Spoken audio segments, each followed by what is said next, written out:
Quels sont les comics qu'il ne faut pas rater en juillet 2025 chez Panini Comics? Eh bien, vous le savez, en juillet sort Les 4 Fantastiques au cinéma, et à cette occasion Panini a mis les bouchées doubles et nous propose une très grande quantité de titres autour des 4 Fantastiques. Il y en aura pour toutes les bourses, il y en aura pour tous les goûts, et c'est véritablement une avalanche de titres qui nous arrive, et donc la sélection qui vous est proposée est très largement consacrée aux 4 Fantastiques. Alors évidemment, il y a plein d'autres titres, mais la vie est une question de choix. Vous ne pourrez pas tout lire, vous ne pourrez pas tout prendre. Voilà pourquoi j'ai fait un choix pour vous, et je vais vous parler des titres qui, évidemment, méritent d'être lus et méritent d'être découverts.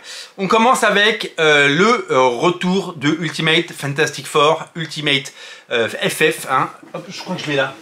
Il est où? Ici. Hop, regardez. Bam, il est là. Ultimate FF, Ultimate Fantastic Four, qui revient en omnibus. Eh ouais, en omnibus, vous le savez, ça faisait 10 ans que ça n'avait pas été édité en version française chez Panini. Évidemment, si vous prenez ces comics à travers la collection Hachette, vous avez ces titres, et donc vous avez certainement peut-être raté ces titres, vous avez raté cette série. L'occasion de la redécouvrir dans un omnibus avec les épisodes de Brian Michael Bendis, de Mark Millar, Warren Ellis, Adam Kubert, Stuart Timonen et j'en passe. Vous allez adorer parce que c'est une version hyper moderne des 4 Fantastiques, ça n'a pas vieilli, ça n'a pas pris une ride, c'est toujours aussi savoureux et c'est véritablement un classique. Autre titre qui revient, non pas en omnibus cette fois, c'était sorti en omnibus il y a 2 ans je dirais maintenant, les 4 Fantastiques de Mike Wieringo et Mark Waid, fantastiques, qui ont inspiré évidemment les auteurs pour le côté rétrofuturiste, le côté Kirby, le côté grande aventure qui nous est promis dans ce film. Vous allez pouvoir découvrir les 4 Fantastiques de Mark Waid et Mike Wieringo en format poche. Et oui, en format poche, puisque cet omnibus va être édité en 2 poches qui sortent le même jour d'ailleurs.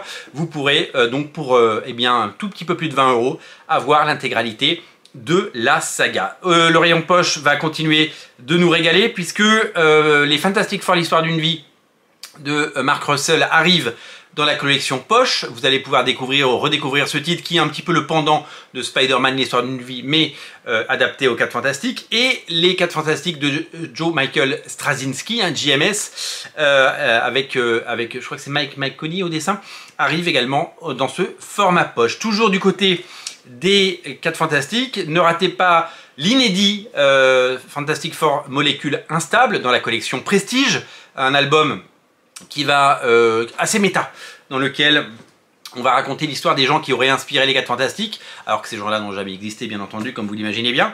Et de l'autre côté, on a un Deluxe, puisque tous les formats sont concernés évidemment par ce revival, consacré à la mini-série Marvel 2-in-1, donc je crois que c'est une 12 numéros, hein, donc maxi-série, avec notamment les dessins fantastiques, dessins de monsieur fantastique dessin de Jim Cheung qui fait les 4 premiers épisodes ou 3 premiers épisodes de toute beauté, donc ça va être un événement.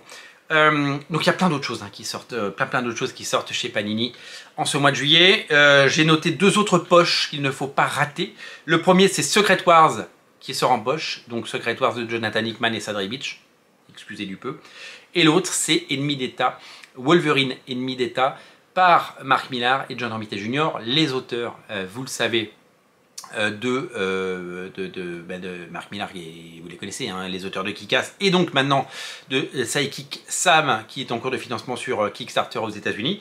Donc véritablement un phénomène, véritablement un succès, et beaucoup de poches quand même, hein, quand on voit tout ce qui sort en poche. Les 5 poches qui sortent sont absolument incontournables pour votre collection, et tout ce qui concerne les 4 Fantastiques le sont également. Évidemment, il y a plein d'autres trucs qui sortent, il y a du softcover, il y a du X-Men, il y a tout ce que vous voulez, mais j'ai préféré évidemment me concentrer sur ce qui évidemment pourrait vous intéresser et serait susceptible de l'être, puisque vous le savez, les 4 Fantastiques vont être un événement au cinéma. Merci d'être aussi nombreux à regarder Radio Comics. Merci pour votre fidélité. l'été. Et moi, je vous dis à très bientôt pour de nouvelles aventures, de nouvelles émissions, pour continuer évidemment à parcourir ensemble le grand planning qui va nous lier et qui va venir nous régaler cet été, puisque avant, à une époque, il n'y avait pas de comics pendant l'été, et maintenant, il y en a vraiment beaucoup. Pour ne rater aucune émission, une seule chose à faire, abonnez-vous, abonnez-vous, abonnez-vous, abonnez-vous. C'est ici, c'est par là. Merci à vous, merci à tous. On se reparle très bientôt. Et je vous dis salut, bye bye.